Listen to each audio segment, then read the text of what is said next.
¿Puedes hacer el chat? Perfecto. No, eso no molesta. Buenas tardes, Nicolás. ¿Cómo estás? Nico. Muy bien, gracias. Yo siempre empiezo las entrevistas preguntando lo mismo. Y es, ¿por qué haces cine? Empezás despacito. Sí. Es que soy así, soy brusco yo.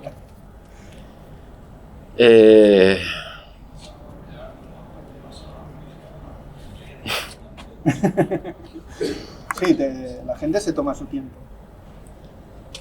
Sí. Y pasa que el cine es mi vida, ¿no? Es como preguntarme de por qué estoy vivo. Y yo creo que en parte el hacer cine me salvó la vida. De verdad. No sé por qué hago cine, lo único que te puedo decir es que no podría dejar de hacerlo. Es casi como respirar, es un pulso vital, es una energía vital, que creo que me acompaña desde chico, pero desde el momento en que puse en marcha y motoricé el deseo de hacer películas, es algo que entendí como algo constitutivo, que estaba ahí a disposición. Estaba en el reservorio de algo que se venía gestando desde mi madre, en primer lugar. Mi madre era una mujer muy cinéfila. Y recuerdo mis primeros años de vida, 5 o 6 años, acompañando a mi madre al videoclub. Yo soy de la generación VHS. Alquilar películas y después viéndolas con ella. Y hubo algo de esa energía materna, de esa transferencia materna, que fue como el primer vínculo, el primer contacto con el cine. Pero no soy una persona no soy un cineasta surgido desde el seno de la industria del cine. Tengo una formación muy ecléctica. Y creo que encontré en el cine un espacio común donde se ponían en cuestión un montón de búsquedas, de deseos, mi vínculo con la literatura en primer lugar, con la lectura. Siempre fui un lector bastante asiduo. Con la formación actoral, con el teatro, con la pintura, con la música fuertemente. Y dije, bueno, el cine es un poco todo esto y mucho más. Entonces, qué mejor que encontrar en el cine, ¿viste? En ese momento donde hacia dónde voy. De hecho, soy comunicólogo, me formé en comunicación y dije, bueno, el desafío de hacer cine implica por ahí un espacio. Bueno, acá hay una plaza, ¿no? Donde están todos los juguetes a disposición. Y también hay algo de... Cuando empecé a hacer cine, era una persona bastante ansiosa. Siempre lo fui. Me cuesta mucho la espera en general. Y me pasó siempre, toda la vida. Y el cine, en su dimensión de hacer en el tiempo, de procesos largos, fue una escuela también, ¿no? Una escuela, un aprendizaje, decir, bueno, a ver, ahora te vas a enfrentar no solo a los procesos vitales, sino a vos mismo, ¿no? Como un espejo. Creo que cada película son múltiples espejos de uno mismo, ¿no? En última instancia. El decorado de una película, la música de una película, el elenco, todos son astillas, esquirlas del alma, ¿no? Y no me quiero ir mucho por las ramas, pero es un poco así, digamos, lo que siento. Y te mentiría si te digo, no podría hacer otra cosa que hacer cine. No tengo tamaño. No le voy a dar tanta responsabilidad al cine. Pero sí creo que fue y es un lugar vital, donde se pone en juego también el nomadismo, ¿no? Del alma. Hay que hacer cine, desarmar y desarmar carpas de manera constante.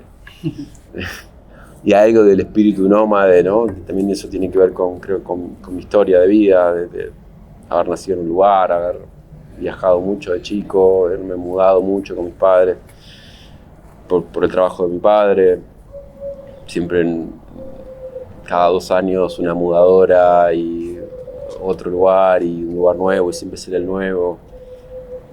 Creo que ahí también encontré en el hecho de hacer películas, creo que más que director me reconozco más como un hacedor de películas, ¿no? Como esta cosa más del trabajo, del laboro. Sí, bueno, no, como bueno, no me involucro, dirijo, no me gusta como abrazar la película y por eso también soy productor, soy guionista, me involucro en todos los aspectos, me cuesta soltarla.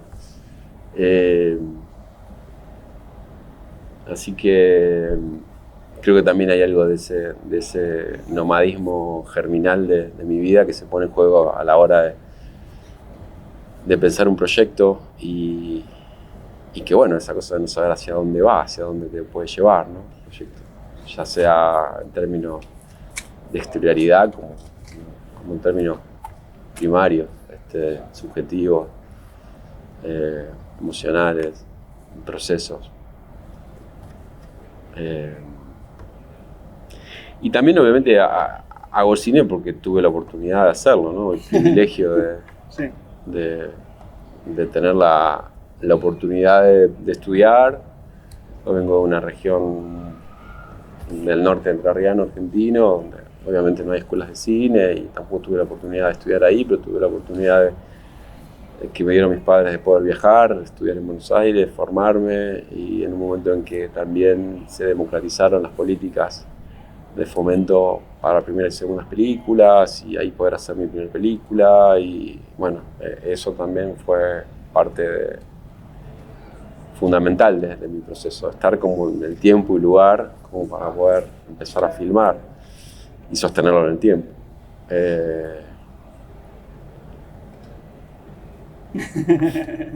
Ok. ¿Desarrollas todas tus 4 películas en el lugar donde has nacido, o si os movisteis mucho a nivel familiar? ¿Por qué ese lugar es el centro de tus películas y por qué a partir de ahí has echado como raíces cinematográficas?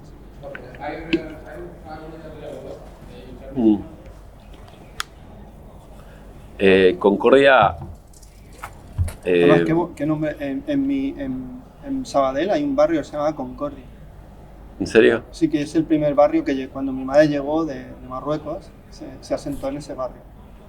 Mira. Mi madre venía de la colonia española, ella es española pero nació en Marruecos cuando era español, y cuando llega a Sabadell se asienta en el barrio de la Concordia. Espectacular. Aparte, qué nombre, ¿no? Sí, qué nombre. Tanto que hace falta en este mundo la Concordia, entre otras cosas.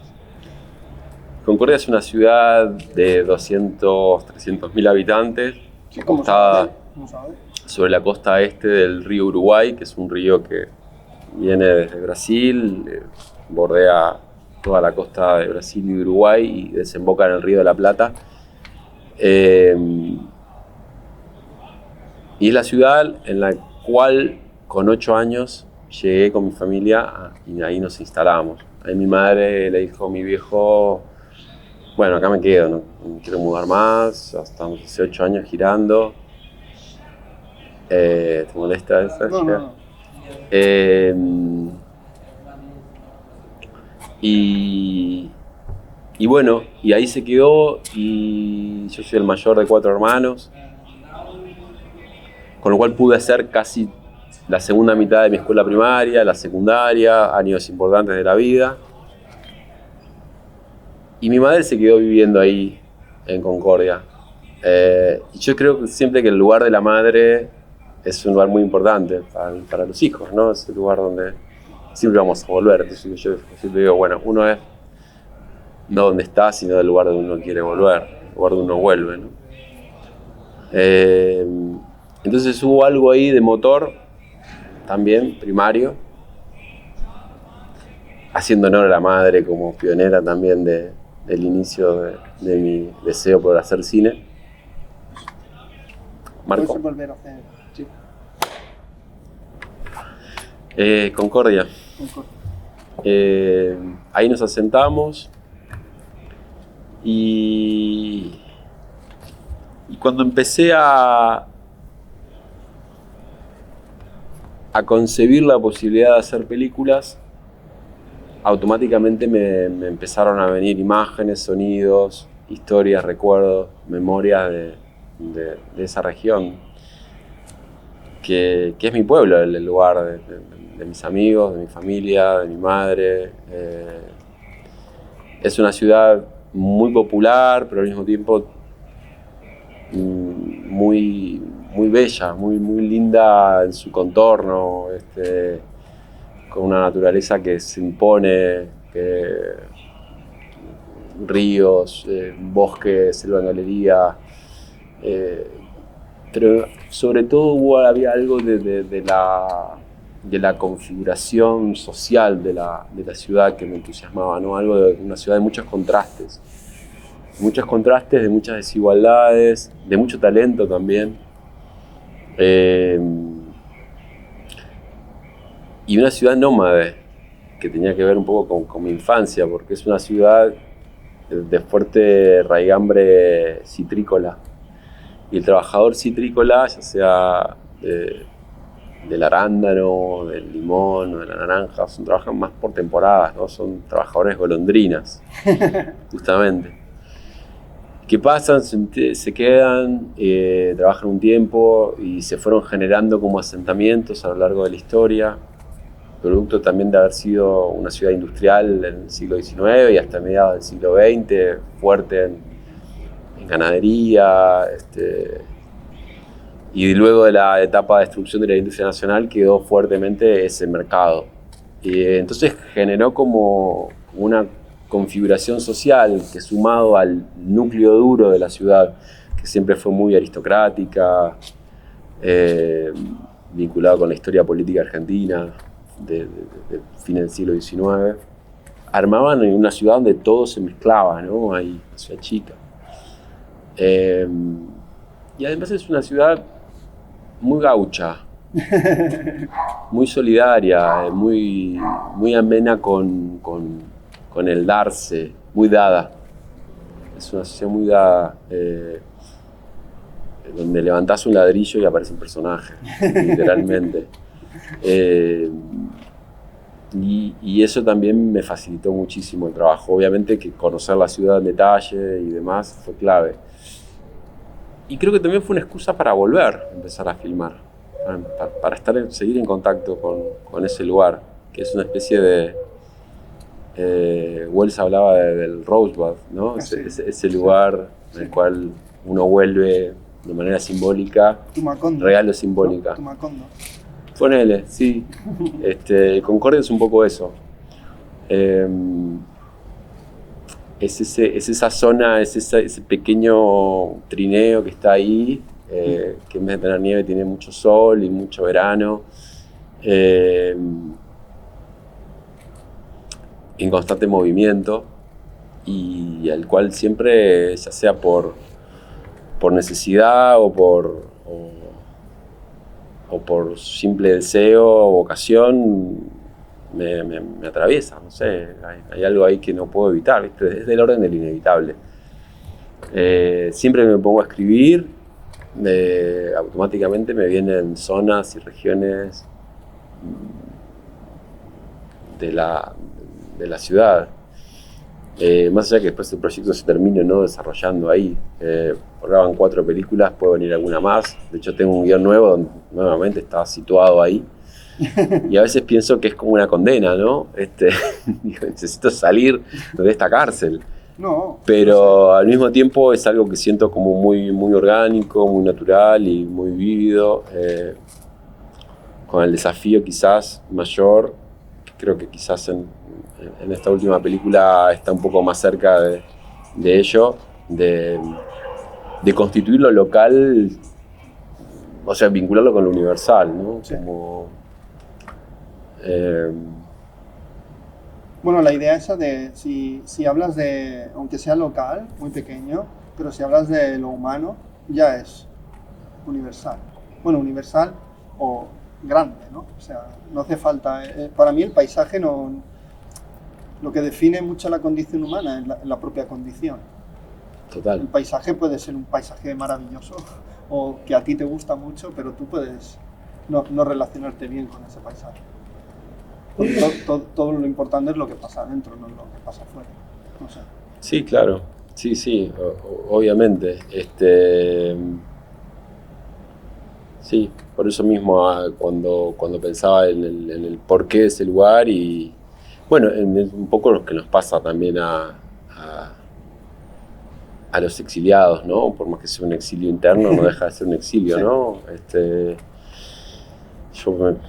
Yo lo vivo así, aunque tenga libertad de poder volver y vuelvo habitualmente, entonces es medio un exilio decidido o una distancia necesaria para poder, creo que esa distancia es clave también al mismo tiempo, ¿no? Como para poder abordar cada historia, cada proyecto desde una distancia justa, o acorde, o no sé, ecuánime, ¿no? Porque muy cerca por ahí no se ve y desde muy lejos tampoco, entonces estar a 400 kilómetros de distancia en una ciudad como Buenos Aires que a veces llena de átomos dramáticos de manera habitual, nos perdemos un poco en eso. Creo que también ahí es un hecho de, bueno, me voy a respirar acá. Entonces, cada proyecto es un poco una zona de, un punto de fuga en mi vida. Creo que va por ahí. Yo a mí no me gusta hablar mucho del origen de las películas porque el origen es el desorigen de todo. Porque uno no sabe cómo surgen las ideas, ¿no? Aquello que decía Borges, ¿no? La gente nunca me habla del contenido de los libros, sino de cómo surgen la idea. La idea surge de mi vida, de vivir, de respirar, de sentir. Entonces, la película empieza, sí que nos centraremos en la película empieza con el casting real de Diego de Tona. Y pones ese momento antes de empezar la peli. Tú que habías hecho un par de documentales, luego una de ficción, aquí la idea era hacer el no género, ni ficción ni documental. El género, Elda o Diego de Tona, ¿no? Porque la película está elaborada, es el retrato de un personaje y de su entorno. Entonces, ¿por qué la primera imagen que vemos de Elda y los monstruos es un trocito del casting? El prólogo es el trocito del casting, que empiezas como un documento. Entonces, eso ya nos quiere explicar que la película es un documental, es una de ficción, es, yo qué sé, no lo sé, ¿vale? Que tu primera imagen sea eso, ¿no? Sea una imagen documental.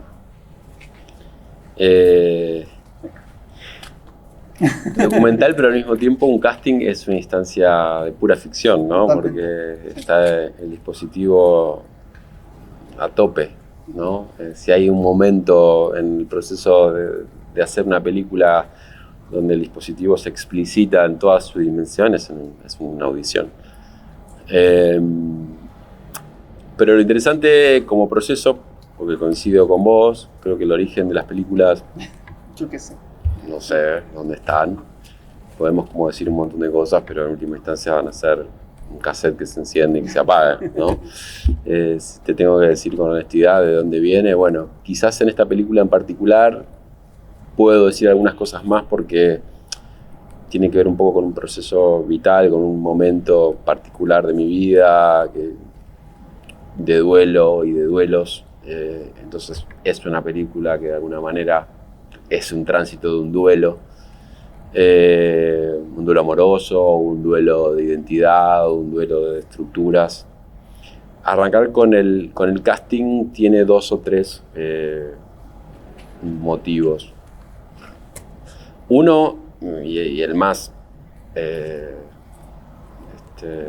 natural, por decirlo de alguna manera, es que así conocí a Diego. Vale. Entonces hacer una película que es un retrato de un personaje, entre muchas otras cosas, pero esencialmente es un retrato, bueno, era natural que pueda arrancar con el momento más genuino. Tú buscabas a Elda y te encuentras con Diego, ¿no? No sé. O buscabas a Elda, pero también apareció Diego. Yo creo que buscaba a Elda y apareció Diego. Vale. Creo que sí. Es muy potente el personaje. Ahora hablaremos de cómo... Bueno, sí, continúa, luego te haré otra pregunta. Pero digo, en ese momento de la película, que es el comienzo y que es la puesta en escena del dispositivo de la película, aparece Diego en toda su dimensión. Diego en esa escena, y creo que por primera y única vez, sin dudas, Diego se muestra casi tal cual es. Es muy difícil decirlo, ¿no? Pero hay algo de su gestualidad y de su luminosidad, de sus miedos, de sus contradicciones, de sus anhelos, que en esos 2 minutos de película aparecen en toda su expresión, en toda su dimensión. Y creo que ahí la película traspasa la pantalla y ya automáticamente abraza al espectador. Hay algo ahí de una conexión rápida y directa entre nosotros, espectadores, y él y la película, por añadidura. Eso por un lado, digo, es...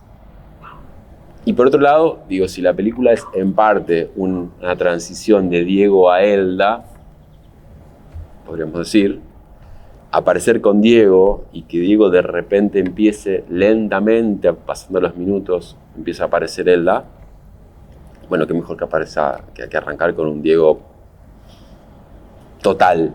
Creo que es el momento de Diego total de la película, donde Diego es Diego. Porque incluso en ese casting, que es el casting de mi película anterior, La sombra del gallo, donde Diego es un personaje,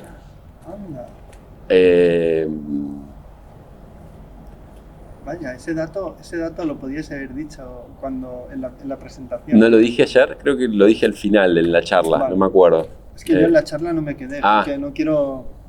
Lo dije en la charla. No quiero contaminarme. Sí, está bien, pero lo conté después en la charla. Como la entrevista es mi visión. Sí, está perfecto. Y sobre todo a plantear cosas que quizá no existen. Esto lo hacemos mucho la gente que vemos películas. Total, nos sí. inventamos otras películas. Está muy bien que no te hayas quedado. Pero ahí lo dije. Vale. Aunque a lo mejor es interesante no saberlo, ¿no? Sí, pero por eso. Te lo cuento a vos en confianza. Sí. Vale. Sé que no lo vas a usar. No. Pero estamos grabando, ¿eh? Sí, no, ya sé. Estoy haciendo un chiste. La gente me dice que se olvida de que hay una cámara conmigo. Yo digo, bueno, es la mejor que te puedas pasar. Eso es un halago. Bueno, y ese momento es muy, muy orgánico. Y también, por otro lado, me parece que ese momento plantea algo del orden del lenguaje de la película. Vale. Poner en cuestión automáticamente el dispositivo, de alguna manera insinúa cómo va a ser el montaje. Y hay algo que pasa ahí que, sí, es un casting, pero después al final de la película no se puede plantear, pero quizás la primera escena también fue una ficción, quizás también fue construida para la película. Y bueno, me parece que un poco todo funciona en ese sentido y claro, narrativamente si queremos hablar sobre una película sobre la fluidez, sobre la libertad, pegar una piña a los binarismos, pensar una agenda emocional más que racional, qué mejor que pensar una película donde los límites directamente se deformen por completo, ¿no? Y en ese sentido me parece que encaré todo el dispositivo, ya sea la puesta, el montaje, los elementos, los personajes, por supuesto. Todo está en una zona muy difusa, hombre, mujer. Hay algo del elemento del agua también como elemento de fluidez constante que atraviesa toda la película también, ¿no? Sí, agua, lo musical como elemento de cohesión. La película a veces es muchas cosas, es un retrato, es un documento, es una ficción, dentro de esa ficción puede ser un musical completamente. pues es una película sobre la identidad y sobre la no identidad, es una película sobre la libertad.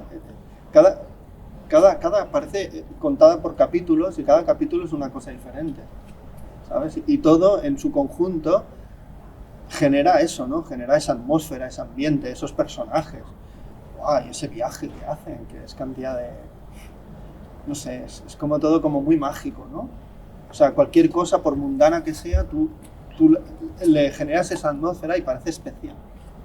Y eso es lo bonito de la peli. Y sobre todo las secuencias musicales están muy bien filmadas, tienen una potencia esa música. Y como Diego las interpreta, ¡wow! Es brutal. Ese momento que está él en el agua, escuchando a los dos jóvenes que empiezan a tocar, es brutal.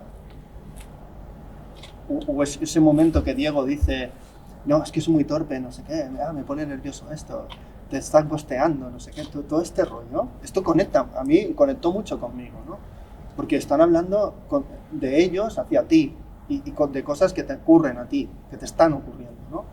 Y esa naturalidad que empleas a la hora de filmar, que no hay pose, o sea, ¿cómo se encuentra eso?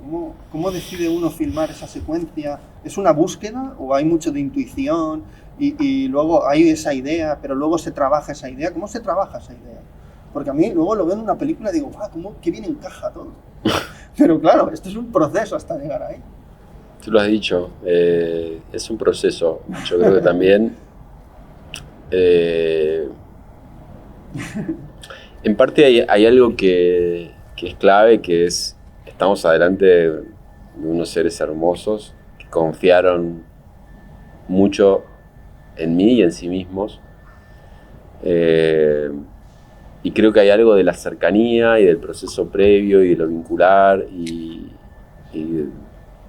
del soltarnos en las etiquetas y de lanzarnos a la aventura, que fue clave, por supuesto, para que esa frescura y esa conexión que la película tiene con el espectador, trascendiendo un poco la pantalla. Viste que hay películas que se quedan como de este lado de la pantalla, donde el dispositivo encorseta, ¿no? Bueno, vemos mucho tiempo, todo el tiempo vemos películas hermosas que están con un lenguaje arriesgadísimo, pero no sé si te pasa que muchas veces son películas que llegan hasta acá, todo el tiempo las tengo... No me transmiten nada. Claro, como que uno tiene que hacer el esfuerzo. Yo digo que son películas más donde la crítica se regodea para poder decir cosas, para hablar más de sí mismos, ¿no? Y los directores, digo, no estoy generalizando, no me gusta hacerlo, pero digo, para que nos demos cuenta de la diferencia. Creo que se miran demasiado a sí mismos, ¿no? Que no está mal, pero digo, ni siquiera quiero juzgarlo, porque digo, son tipos de películas diferentes, como para públicos diferentes. Bueno, acá justamente era lo contrario, no, a ver, estar en ese grupo, y yo creo que me den ganas de ser parte de ese grupo, me den ganas de estar ahí, sí, de estar en ese universo cuasi fantástico. Porque sí, son ellos, están ahí, transitando, encontrándose. Es una película que milita la amistad y el encuentro, pero hay algo del orden de lo fantástico que a mí me irrumpe todo el tiempo. Digo, como que hay algo ahí, que siempre hay más, ¿no? Acá está sucediendo, si nos detenemos 5 segundos, a escuchar lo que está pasando en este lugar, a ver, y de repente todo se condensa y empieza una capa, un magnetismo que seguramente va a ir del orden de lo irreal, ¿no? De lo onírico. Y quizás es ese ida y vuelta donde lo onírico empieza a condicionar lo real y demás, se transforma en una masa amorfa que simplemente tiene que ver con el poder escuchar y el poder ver, ¿no? Como una capacidad. Entonces creo que en gran medida tiene un poco que ver con eso, ¿no? Con conocerlos, con escucharlos y con ir guiándolos hacia un lugar, porque teníamos una estructura de guión dispuesta a ser completamente destruida. No tenía 4 páginas, no tenía 100, tenía creo que 20, 25, pero no tenía diálogos, donde estaban sugeridas las escenas y obviamente teníamos las locaciones, porque fue un rodaje convencional, 3-4 semanas, donde filmábamos todos los días con un plan de rodaje, más similar a una ficción, Pero bueno, teníamos que meter eso en un plan de una cantidad de horas, pero esas horas, si estábamos 3 o 4 horas en una ocasión, estábamos 2, y iba a depender un poco de lo que sucedía y lo que me daba esa escena, esa secuencia. Y muchas veces me dejaba llevar por la propuesta que aparecía del lado de ellos, ¿no? Obviamente. ¿Y cómo matizas, por ejemplo, los diálogos? ¿Aquí tenéis que hablar de esto a vuestra manera o lo miramos antes? ¿Cómo se hace eso? Porque tienen una frescura y una naturalidad cuando hablan. Y los demás, ¿dónde los encuentras? ¿Son amigos de Diego y los metes en la peli o cómo son? ¿De dónde sale toda esta gente? ¿O son gente que tú conocías de antes y dices, tengo que hacer una película con esta gente? Tengo que hacer una película en la que salga esta gente, pero no sé de qué va. Con respecto a la apuesta, es algo porque que además tiene rollos de terror, de western. Y a mí es que Road Movie nunca me ha gustado, ese nombre. Para mí es un western. Qué bien.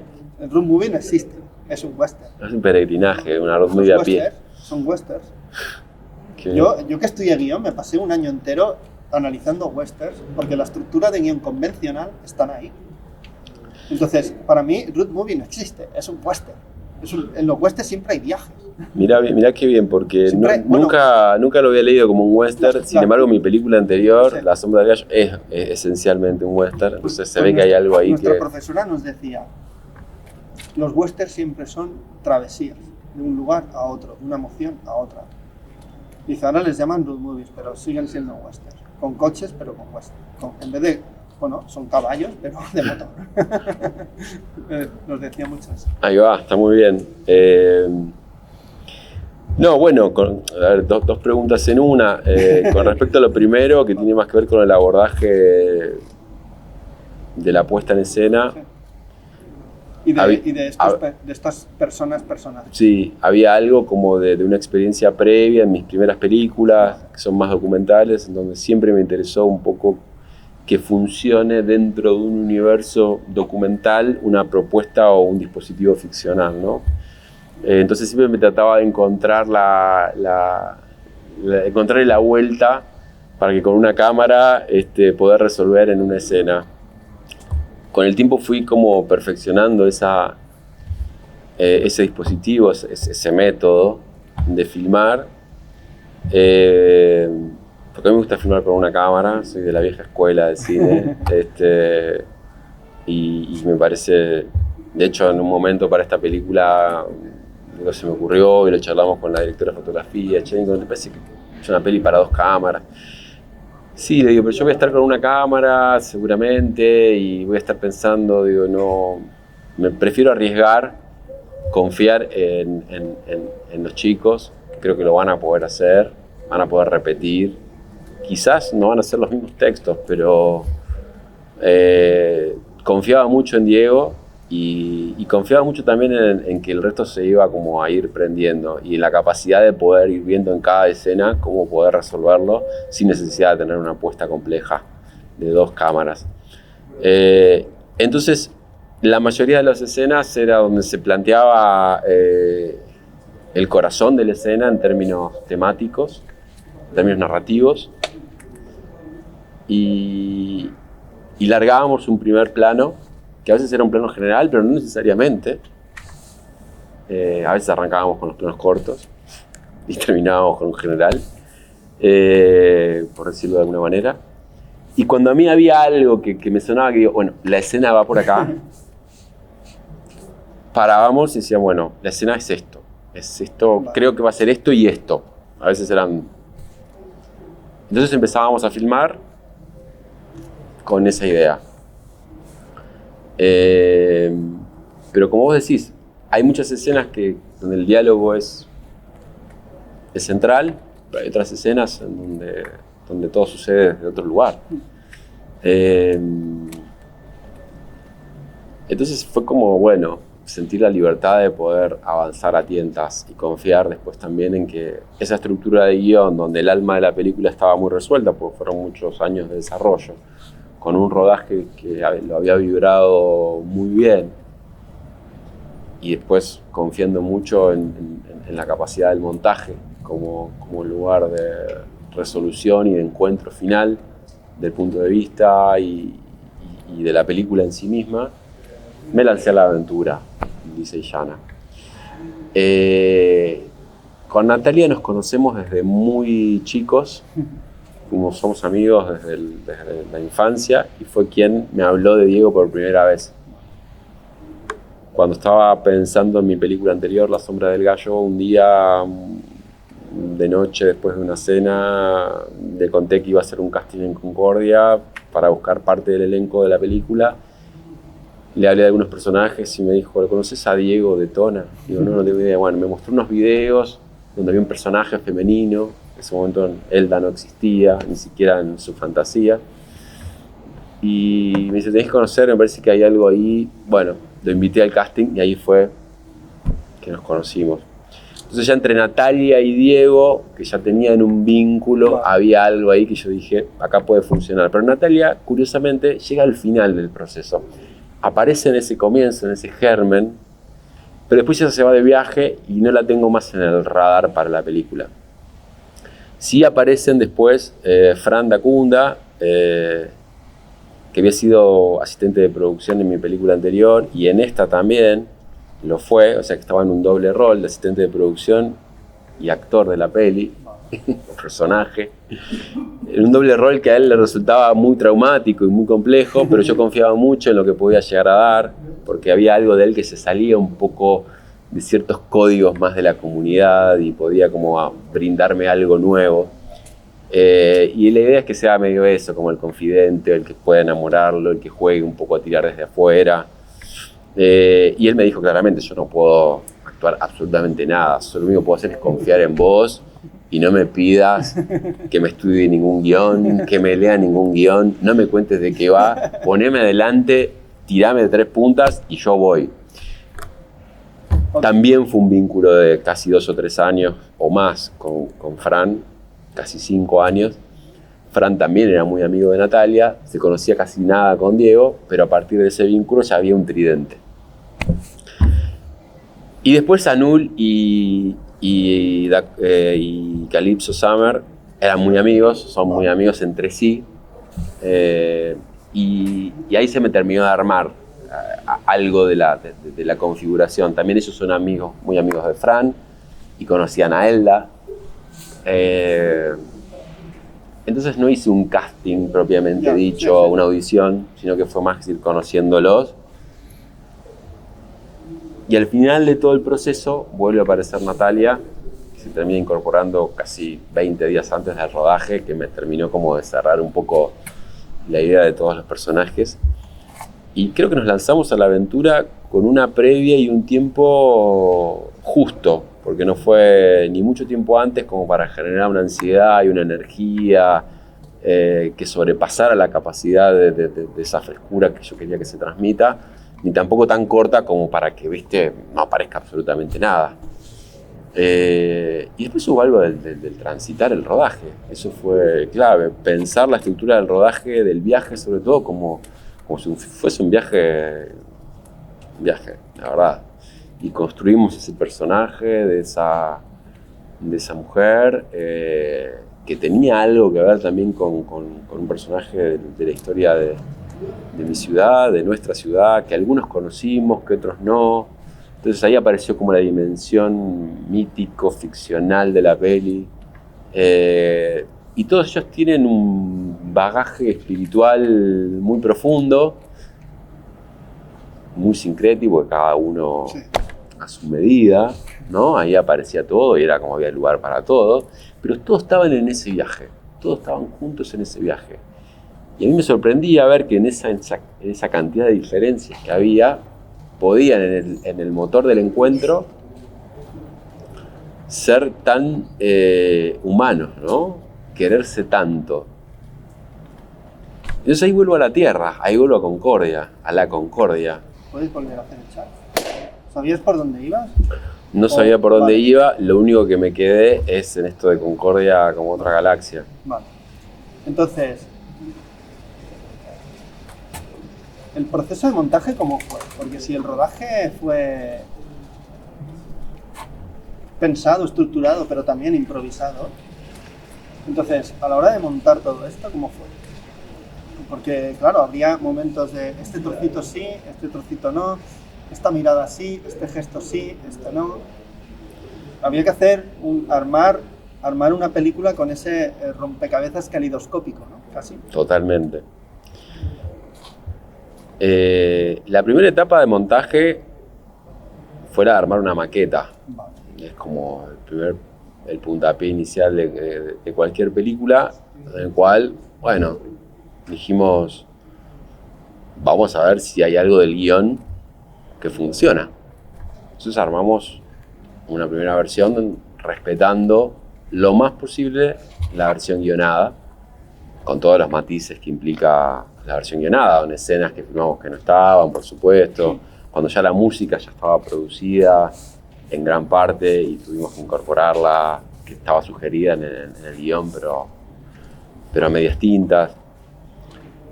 Y fue un primer armado de casi 2 horas y media, y cuando nos miramos con Guille Saredo, que fue uno de los comontajistas, fue un proceso de 3 el montaje, dijimos, entrando a machetazos, la peli está. Era como, había una selva, un monte tremendo que había que...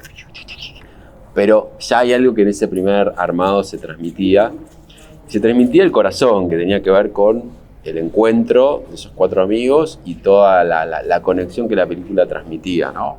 Había algo de esa identificación que ya estaba. Pero había cosas que no estaban, que eran fundamentales, más allá del ritmo y demás, que era que los personajes, y sobre todo el personaje más importante, que era el de Diego Elda, no terminaba de aparecer en su magnitud, en su totalidad.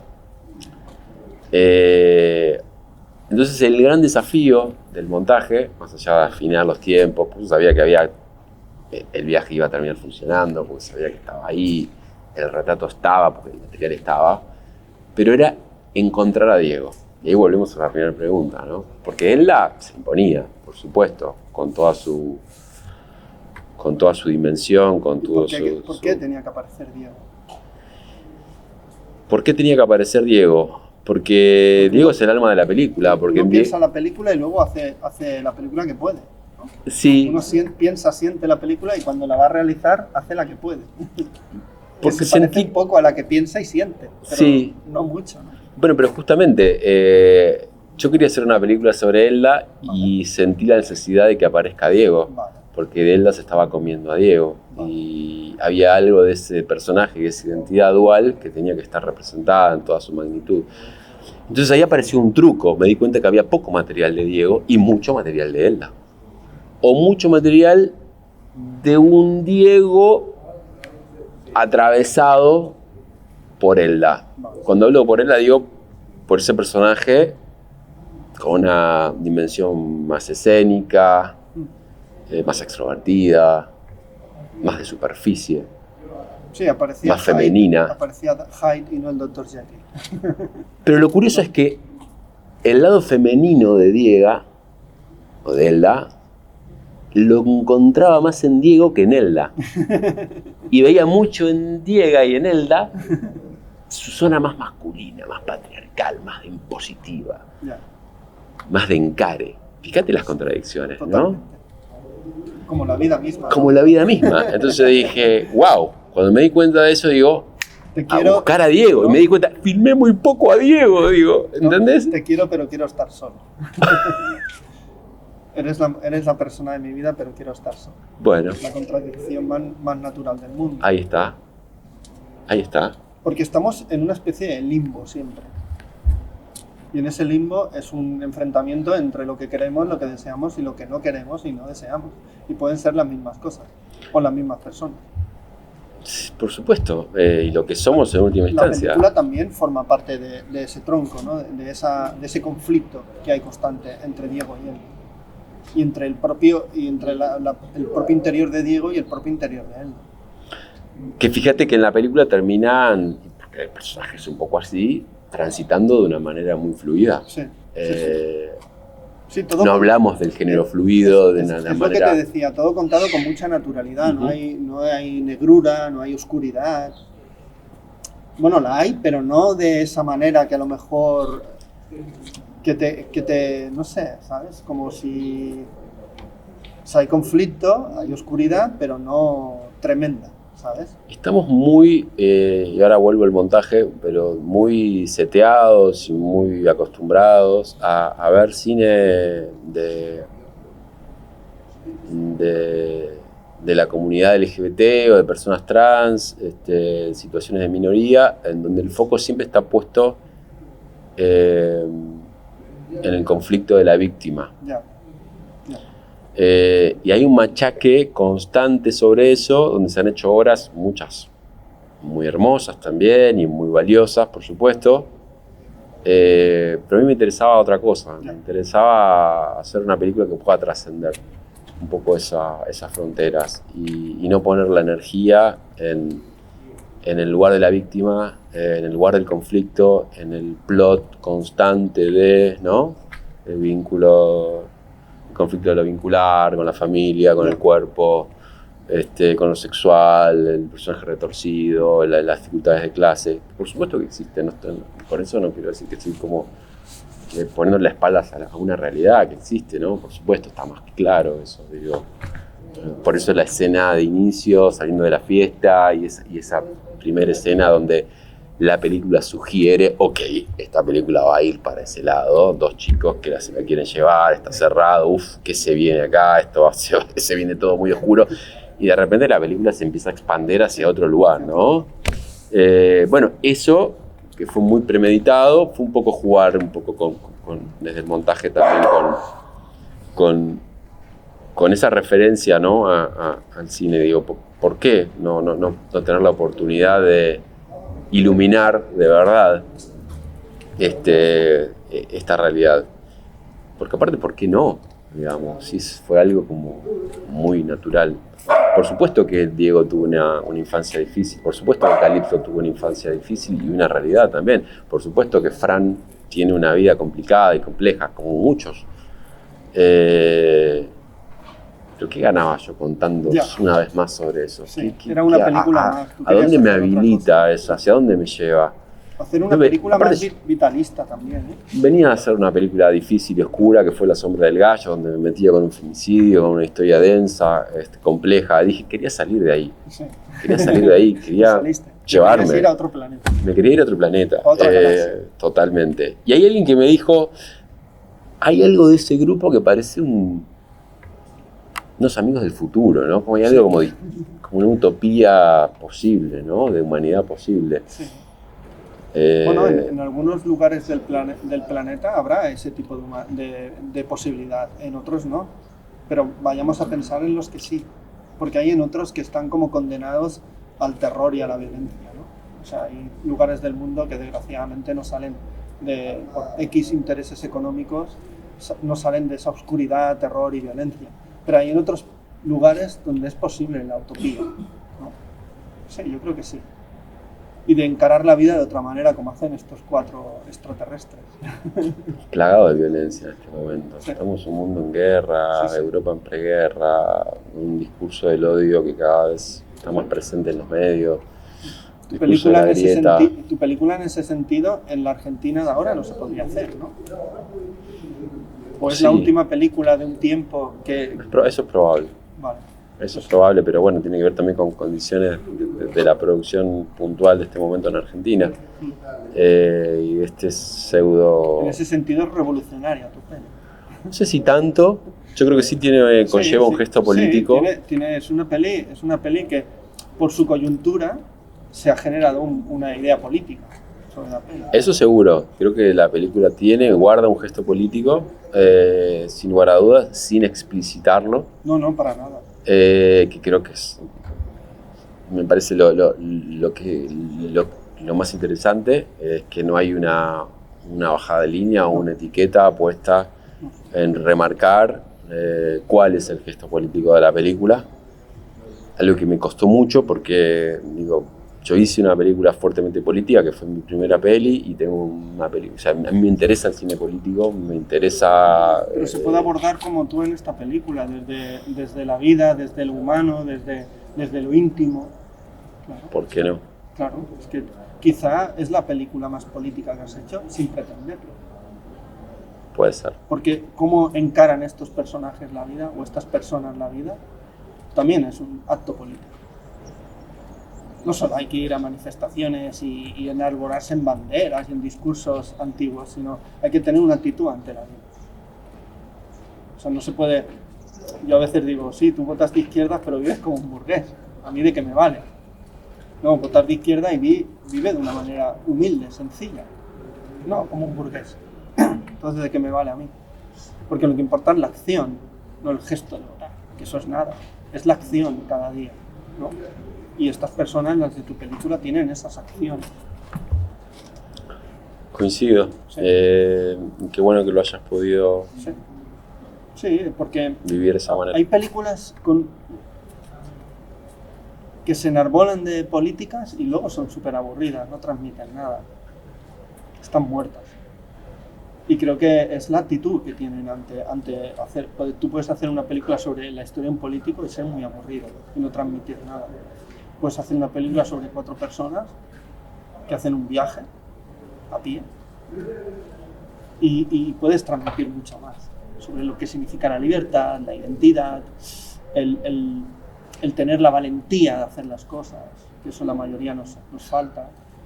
Todo eso está en la política también.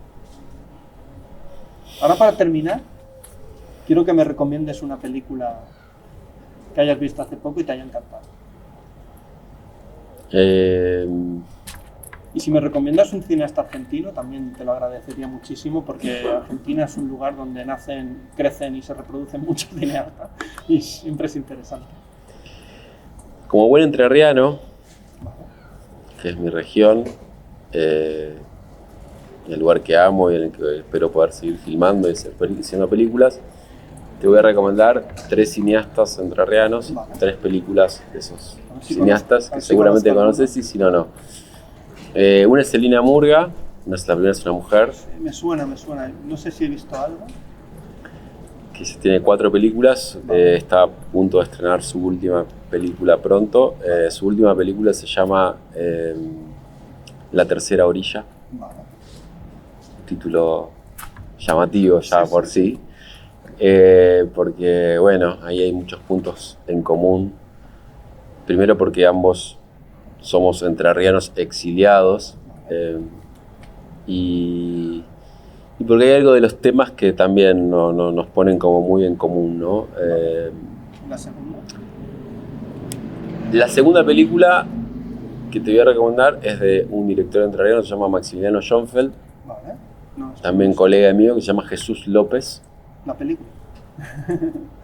Que también hay algo ahí del doble. Ay, qué guapo. Como a mí tema. Me encanta el doble. Te va a encantar. Borgiano en ese momento. Bueno, la me miro película en el es... espejo y no encuentro a nadie. Entonces esto soy muy yo. ¿Y la tercera? ¿Cuál sería? Y la tercera es una peli más pequeña, pero también un director entrerriano que se llama Eduardo Crespo, que se llama Las Delicias. Es un documental muy pequeño sobre una comunidad agroecológica que también parece ser un mundo medio de fantasía, como tiene algo del espíritu de Alice, algo de las maravillas de esa película de apicultores, bueno, pero también que me encanta. Así que La tercera orilla de Celina Murga, Jesús López de Maxi Schoenfeld y Las Delicias de Eduardo Crespo, 3 directores y compañeros y amigos entrerrianos. Pues terminar. Nicolás Herzog, de apellido ilustre en el cine. Muchas gracias por este rato, por tu película. A ti. Y yo siempre digo, hasta la próxima película. Hasta la próxima. Gracias.